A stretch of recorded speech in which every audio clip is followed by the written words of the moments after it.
Olá, tudo bem? Vou retomar o tema do processo civil descomplicado, né, já que em vídeos anteriores eu acabei comentando questões de direito do trabalho simplificado, questões também relativas a temas novos de direito do trabalho para o processo do trabalho. Então, vou voltar um pouco à sistemática do processo civil, descomplicando o processo civil. E hoje eu queria falar num vídeo bem curtinho de um tema específico que se refere a atos processuais, formalidade dos atos processuais e instrumentalidade das formas. O processo, ele não é um fim em si mesmo. O processo é um instrumento. Instrumento para a tutela jurisdicional. A tutela jurisdicional é o meio pelo qual o Estado aplica o direito ao caso concreto, pacificando conflitos. A jurisdição é isso, dizer o direito no caso concreto, pacificando conflitos. Conflitos sociais que não são resolvidos de forma normal pelas partes, pelos interessados, e precisam ser resolvidos em juízo, judicialmente, através do processo. O processo é esse instrumento para que o Estado aplique o direito no caso concreto. Sendo um instrumento, ele é uma ferramenta, ele não é um fim em si mesmo.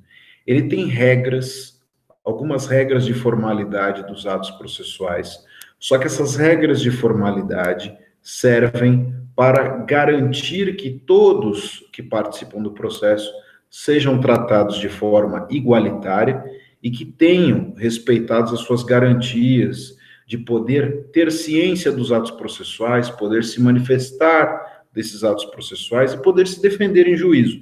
Eu estou falando dos princípios do contraditório e da ampla defesa. Mas as regras formais do processo, elas podem ser superadas em algumas circunstâncias quando um ato que não observa a formalidade que está no processo civil, no Código de Processo Civil, atinge a finalidade do ato. Eu estou falando de uma simplificação do processo que decorre do princípio da instrumentalidade das formas. Vou dar um exemplo específico que é o objeto mesmo desse vídeo e é um exemplo que vem sendo extremamente recorrente hoje em dia no processo civil, no processo do trabalho, no processo como um todo. Formas de citação. A citação é o ato processual por meio do qual o réu ou um terceiro é chamado a integrar a relação processual. Alguém que não participa do processo é comunicado da existência do processo e chamado a integrar o processo por meio, a relação processual, por meio da citação, que é disciplinada ali no Código de Processo Civil, pelo artigo 238 e demais dispositivos do CPC.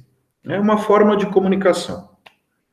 A citação tem algumas formalidades, tem algumas modalidades de citação, destacando-se especificamente a regra geral, citação pelo correio, depois citação por oficial de justiça e na impossibilidade de localização do réu, do terceiro, admite-se a citação por edital. A citação pelo correio é aquela enviada de fato pelo correio. Essa carta não pode ser uma carta qualquer, ela tem que ser aquela carta com o famoso canhotinho, o aviso de recebimento. O aviso de recebimento permite identificar quem recebeu a carta de citação ou de intimação, né? Estamos falando especificamente aqui da citação, para identificar se aquela pessoa que recebeu a carta poderia receber a carta, né? Imaginemos a situação dos prédios residenciais, por exemplo, né? Condomínios residenciais. É comum que os carteiros deixem as cartas com os porteiros dos prédios, exceto se o morador disser expressamente para o porteiro que ele não está autorizado a receber correspondências judiciais em seu nome. Então, se tiver um timbre do Poder Judiciário lá, vara tal, o porteiro não está autorizado a receber. Do contrário, a regra, a praxe, o costume da vida social é que o porteiro receba as cartas, todas as cartas, pelos moradores, e depois distribua para os moradores. Então, se presume que o porteiro do prédio tem poderes, ainda que não expressos, ainda que tácitos, para receber as correspondências pelo interessado, inclusive correspondências judiciais. Mas eu tenho que ter o nome da pessoa ali no aviso de recebimento. Esta é, aliás, uma polêmica que nós enfrentamos diuturnamente no processo do trabalho aqui na segunda região, por exemplo, em São Paulo. Né? Infelizmente, nós não temos mais convênio com a Empresa Brasileira de Correios e Telégrafos para a expedição de carta aqui na Justiça do Trabalho de São Paulo, para a expedição de carta gratuitamente. Né? Tinha um procedimento que se chamava e-carta, que permitia essa emissão da carta sem o custo do aviso de recebimento, e o correio devolvia com uma devolutiva, com uma resposta de quem tinha recebido.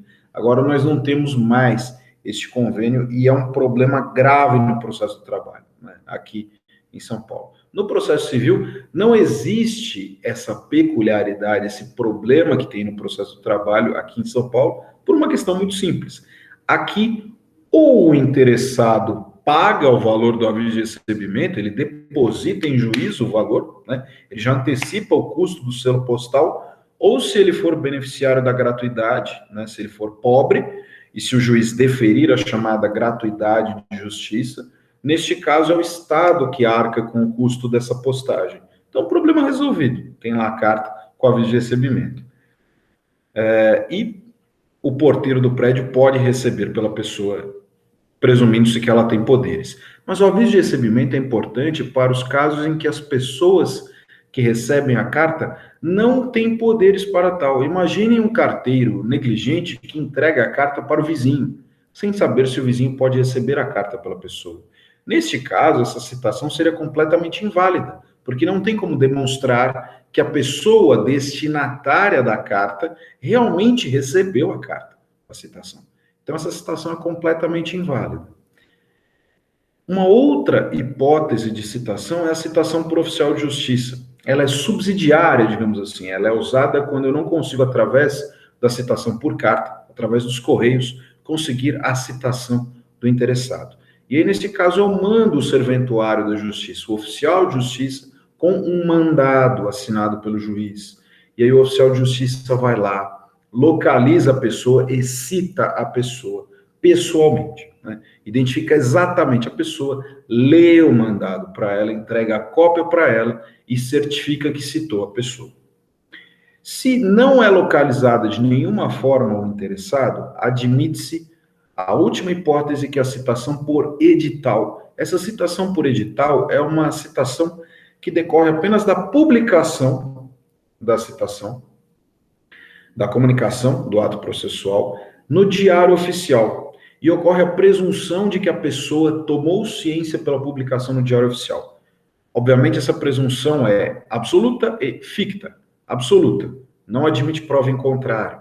Não tem como a pessoa chegar e dizer, olha, eu vou provar que eu não li o Diário Oficial. Não. Ela não admite prova em contrário. Essa presunção é absoluta. Além disso, ela é ficta. Ninguém lê o Diário Oficial. Essa presunção existe para que eu consiga prosseguir com o processo, porque senão seria muito simples, simplesmente o réu, simplesmente é engraçado, né? Mas seria muito fácil o réu simplesmente sumir, né? Eu estou com a camisa do São Paulo aqui, eu vou dar o exemplo de um slogan, digamos assim, que o Aloysio Chulapa usa muito nas redes sociais dele. Ele fala do famoso minhacher, né? Que é aquela pessoa que some na noite, some na balada. Seria fácil o réu simplesmente dar o famoso minhacha, sumir, e aí o autor não conseguiria localizá-lo e não conseguiria prosseguir com o processo. Por isso existe a citação por edital.